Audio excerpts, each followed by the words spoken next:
The mimosas at Maxwell's were always too sweet, but my mother insisted we meet here every Sunday. Something about keeping up appearances, about being seen at the right places by the right people. I watched her add a third sugar packet to her coffee, her diamond tennis bracelet catching the morning light. Honestly, Olivia, she sighed, stirring with practiced disappointment, I don't understand why you insist on embarrassing us like this. That little antique shop of yours, it's beneath you, beneath this family. My father didn't look up from his phone, probably checking the stock prices for Barrett Financial, the investment firm he'd built from the ground up. Your mother's right. You're wasting your potential sorting through other people's junk. I took a small sip of water, letting their words wash over me like they always did. They'd never visited my shop, never seen what I'd built. To them, Morgan and Vale Antiquities was just another failure in their daughter's long list of disappointments. Business school applications are still open for spring semester, my mother continued, her voice sharp with false concern. Though after your last attempt. That's enough, Margaret, my father interrupted, finally looking up. She's too dumb for business school. We all know that. Scored in the bottom percentile on her entrance exams. Couldn't even make it through the first interview. Best to let her play with her little shop until she comes to her senses. I carefully spread clotted cream on my scone, making sure to keep my movements precise, controlled. They had no idea that I'd deliberately tanked those entrance exams, that I'd walked out of that interview on purpose, just like they had no idea that Morgan and Vale wasn't just an antique shop. It was a front for one of the most successful private investment firms in the city. At least tell me you're making rent, my mother pressed. We can't keep covering for you forever. I thought about the building I owned, not just my shop, but the entire historic block in downtown's arts district. Thought about the portfolio I managed, the silent investments I'd made in dozens of emerging companies. Thought about the meeting scheduled for tomorrow with Barrett Financial's biggest potential client, a meeting my parents had been trying to arrange for months. I manage, I said quietly, letting them see what they wanted to see. Their soft, simple daughter in her simple dress with her simple dreams. My father shook his head, silver hair perfectly styled despite the humid morning. Management requires intelligence, strategic thinking. You've never shown aptitude for either. Just look at how you decorated that shop.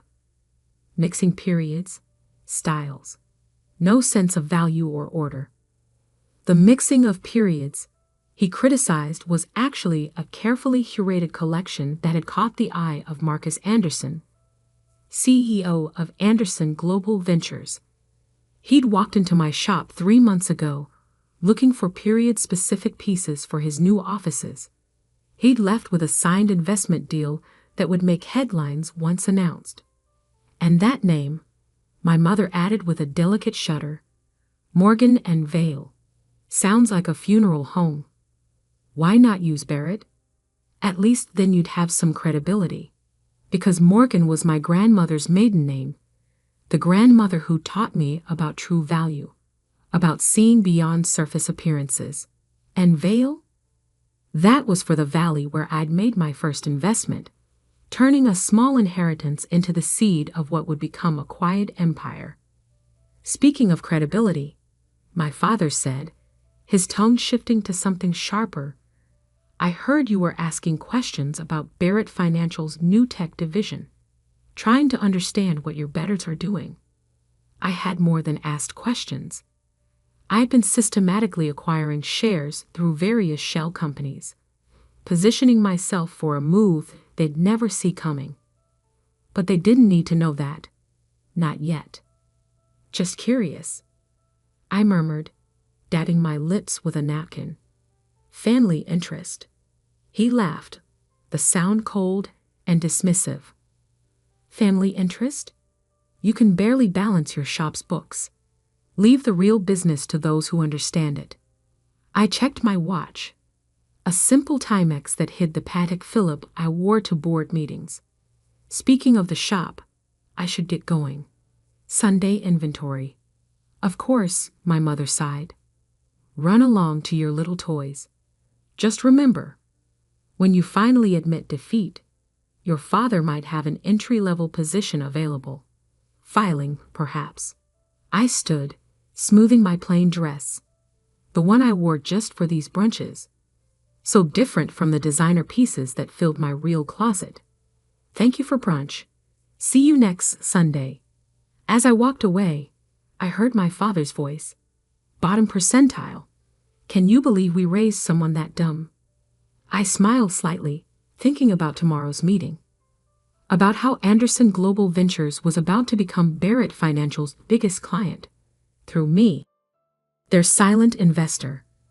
About how my father's tech division was about to discover its majority shareholder was his dumb daughter. The drive to my shop was quiet. Sunday morning traffic light. I parked my modest Honda, another prop in my carefully constructed image, behind the Victorian building that housed Morgan and Vail. The real car, a Bentley Continental, waited in a private garage across town. Inside, the shop was exactly as my father had criticized, a masterful blend of periods and styles, each piece carefully chosen not just for its aesthetic value, but for the stories it could tell. Stories about patience, about waiting for the right moment, about value hidden in plain sight. My assistant, Sarah, looked up from the antique desk where she managed not shop inventory, but investment portfolios worth millions.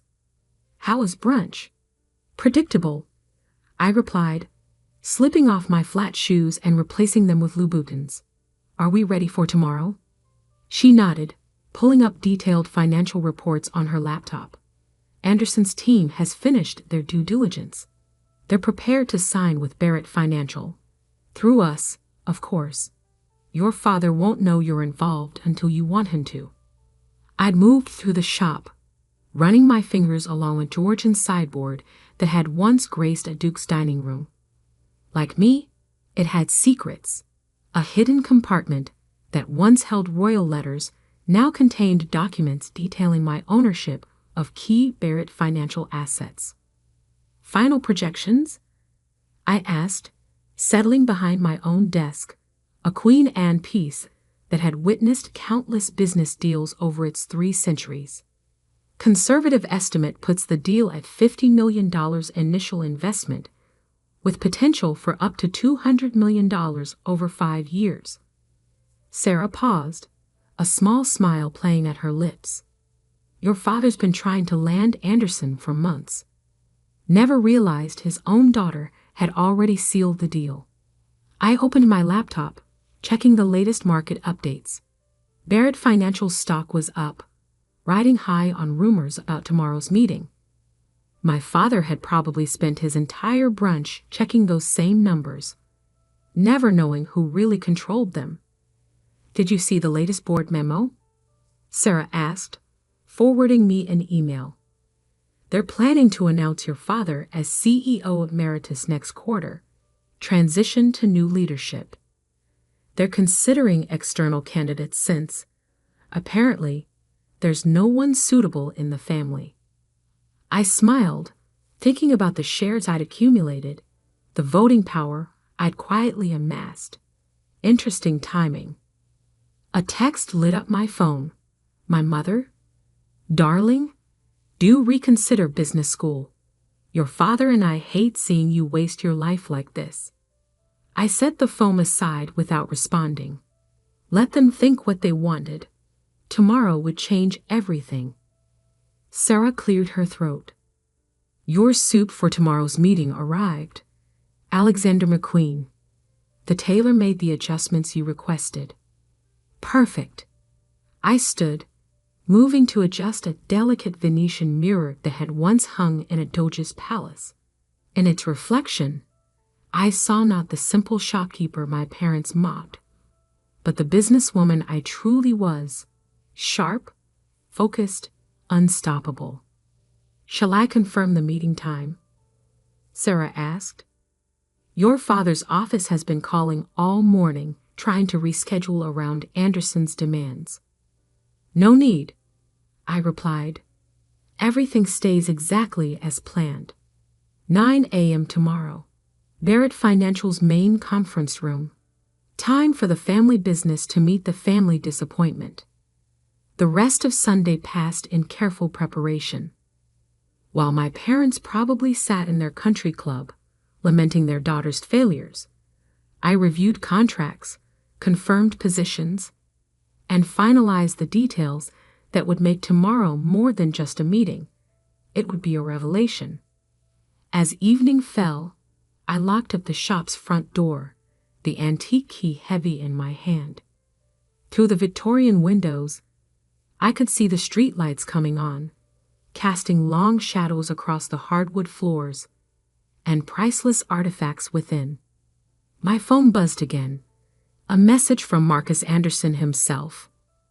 Ready for tomorrow? Your parents won't know what hit them. I typed back a simple response. They never do. Tomorrow, while they were expecting Marcus Anderson to arrive as a potential client, they discover he was already an investor, my investor.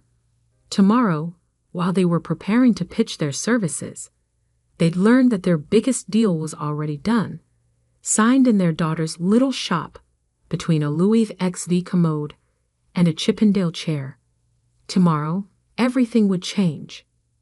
I drove home to my real apartment, a penthouse with views of the city they thought I couldn't afford. Replacing my simple dress with silk loungewear, I poured a glass of wine and reviewed tomorrow's schedule one final time. 8:30 a.m. Arrive at Barrett Financial, not as the failed daughter but as Morgan Vale, the investment broker they'd been trying to track down for months.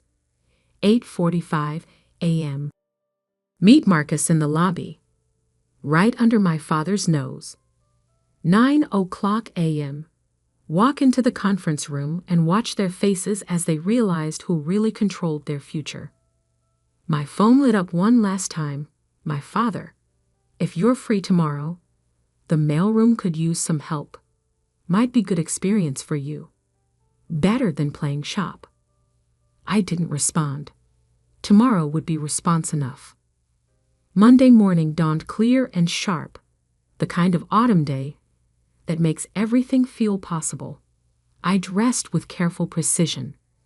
A black Alexander McQueen suit that cost more than my parents thought I made in a year. Louboutin heels that had never seen the inside of my antique shop. And my grandmother's vintage Cartier watch, the only piece of my real life I'd never hidden. Sarah met me at my penthouse, carrying 2 leather portfolios. Your father's already at the office, she reported, handing me one of the folders. Called an early meeting to prep the team for Anderson's arrival. Your mother's there too. Apparently, she couldn't miss this historic moment for Barrett Financial. I smiled, checking my reflection one last time. Gone was any trace of the simple shopkeeper they knew. In her place stood Morgan Vale, the investment broker who'd been making waves in private equity circles for the past 5 years. How long do you think it'll take them to realize? Sarah asked as we rode the elevator down to the private garage. That depends, I replied, sliding into the Bentley's leather interior, on whether they see what they expect to see, or what's actually in front of them. The drive to Barrett Financial's headquarters was smooth, traffic parting for the luxury car they didn't know I owned. As we pulled into the executive parking area, I spotted my father's Mercedes in his reserved space, the vanity plate reading BARRETT1, subtle as ever. Marcus Anderson was waiting in the lobby, his tall frame casual against the marble pillar. He straightened when he saw me, a grin playing at his lips. "Ready for the show?" he asked quietly as I approached. "Born ready," I replied, just as my father's voice boomed across the lobby. "Marcus, welcome to Barrett Financial." He strode forward, hand extended, my mother 2 steps behind him in her perfectly coordinated designer suit. Neither of them glanced at me. After all, why would they look twice at a stranger in expensive clothes? Marcus shook my father's hand but kept his eyes on me. Robert, Margaret, always a pleasure. But I believe you know my investment broker. Morgan Vale. The moment stretched like pulled glass, fragile and sharp. I watched as confusion flickered across my father's face, followed by dismissal. After all, his daughter couldn't possibly be the mysterious Morgan Vale they'd been pursuing for months. Morgan Vale, he repeated, finally turning to look at me properly. I wasn't aware we'd be joined by. His voice trailed off. I saw the exact moment recognition hit, saw his eyes widen as he took in my appearance, my presence, my complete transformation from the daughter he thought he knew. Hello, Dad, I said softly. Surprise. My mother's hand flew to her throat, her perfectly manicured nails clutching her pearl necklace. Olivia? What is this? What are you doing here? Perhaps, I suggested, my voice carrying the authority of someone who controlled billions. We should take this to the conference room. We wouldn't want to cause a scene in the lobby. Marcus nodded approvingly. Excellent idea. After you, Ms. Vale. I led the way to the elevators, feeling my parents' shocked stares boring into my back. The ride up was silent, thick with unasked questions and unwelcome realizations. The conference room was already full, board members, department heads, even my father's executive team, all waiting for the meeting that would change everything. They rose as we entered, their eyes moving curiously between Marcus Anderson, my shell-shocked parents, and me. Good morning, I said, taking my place at the head of the table, my father's usual seat. For those who don't know me, I'm Morgan Vale of Morgan and Vale Investments. Though some of you, I glanced at my parents, who had yet to sit down, might know me better as Olivia Barrett. The room erupted in whispers. I saw recognition dawn on face after face as they connected the dots between the simple Barrett daughter and the investment broker who'd been making headlines. This is absurd, my father finally managed, his face flushing. Olivia, what kind of game are you playing? No game, Dad, I replied, opening my portfolio. Just business. Marcus, shall we begin? Marcus took his seat, clearly enjoying the drama. Of course. As you all know, Anderson Global Ventures has been considering a significant investment in Barrett Financial. What you don't know is that we've already made our decision through Morgan and Vale Investments. I slid documents across the table. 3 months ago, Anderson Global Ventures committed to a $50 million initial investment, with provisions for up to $200 million over 5 years. The paperwork has already been signed and executed. Impossible, my father breathed, staring at the contracts. These would have needed board approval, which they received. I cut in smoothly. Through the voting shares I've been acquiring over the past 5 years. As of last quarter, I control 32% of Barrett Financial's voting stock. My mother sank into a chair, her perfect posture crumbling. But your shop, your failed business school attempts. The shop is real, I confirmed. It's also incredibly profitable, though not just from antiques. It's the front for one of the most successful private investment firms in the city. As for business school, I smiled. I already had my MBA from London Business School when you were pushing me to apply.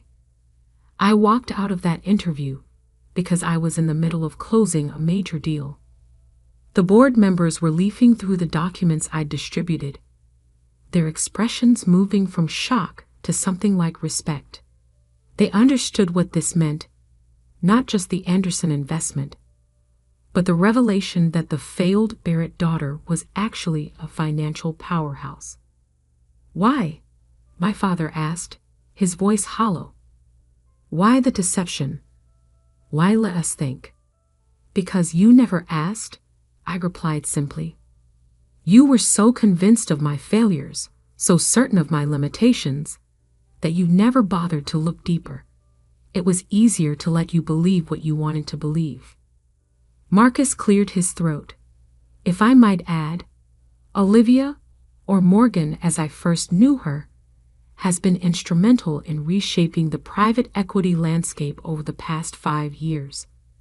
The little shop you mock, it's facilitated over $1 billion in private investments.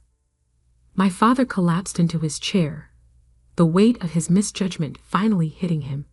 All this time, every Sunday brunch, every time you called me dumb, I finished for him. Every time you dismissed my potential, every time you offered me a filing job, I was closing deals bigger than Barrett Financial's annual revenue. The room had gone completely silent, every eye fixed on the family drama unfolding before them. I stood, smoothing my designer suit. "Now, shall we discuss the future of Barrett Financial? Because I have some ideas about the tech division you've been struggling with." The next 2 hours were a blur of presentations, questions, and strategic planning. I laid out my vision for Barrett Financial's future, a vision that had been forming since I first started buying shares. My father remained unusually quiet, watching me command the room he'd always dominated. By noon, the board had unanimously approved my proposal for restructuring the company. My father's transition to emeritus status was accelerated, and I was appointed as strategic director, though I insisted on maintaining my separate identity as Morgan Vale for my other business ventures. As the room cleared out, my mother finally found her voice again. "Those brunches," she said quietly. "All those times we criticized you, looked down on you, were necessary," I finished. "They kept you from looking too closely, from asking too many questions." Though I admit, the bottom percentile comment last Sunday was a bit harsh. My father hadn't moved from his chair, staring at the contracts spread across the table. "I don't understand," he said finally. "How did we not see it?" I perched on the edge of the conference table, looking down at the man who'd spent years looking down at me. "Because you saw what you expected to see. A simple girl with simple dreams, playing shop while the real business happened elsewhere. You never wondered why Anderson Global Ventures suddenly became interested in Barrett Financial. Never questioned why your stock kept rising despite market downturns. Never thought to look closely at Morgan Vale's track record. And the shop?" my mother asked. "All those mixed periods you keep there are carefully curated to attract exactly the right kind of clients," I explained. "CEOs, investment bankers, private equity partners. They all come looking for unique pieces and end up discussing business opportunities. That Georgian sideboard Dad hates? I closed a $100 million deal while showing it to a tech entrepreneur last month." Marcus, who had lingered by the door, chuckled. "That's how she got me. Came in looking for antiques, left with a whole new investment strategy." A knock at the door interrupted us. Sarah, carrying fresh contracts. "Sorry to interrupt, but the Hong Kong office is calling about the merger." "Hong Kong office," my father repeated weakly. "Morgan and Vale has offices in 6 countries," I confirmed, standing to take the documents from Sarah. "That little shop is just the tip of a very large iceberg." As I moved to leave, my mother called out, "Sunday brunch? Will you still come?" I turned back, seeing the uncertainty in her eyes, the fear that her simple daughter had become someone she didn't know, someone who didn't need their approval anymore. "Of course," I said softly, "but maybe we can skip the career advice. 3 months later, Barrett Financial had been transformed. The tech division was thriving under new leadership.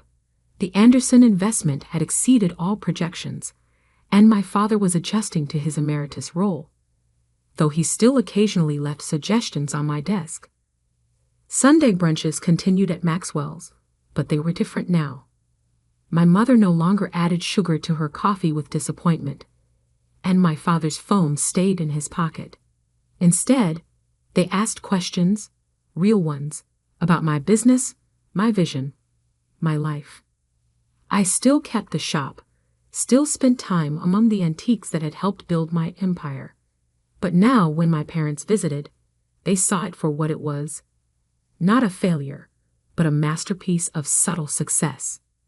And if sometimes, during board meetings or investment discussions, I caught my father watching me with a mixture of pride and regret, well, that was just part of the new normal.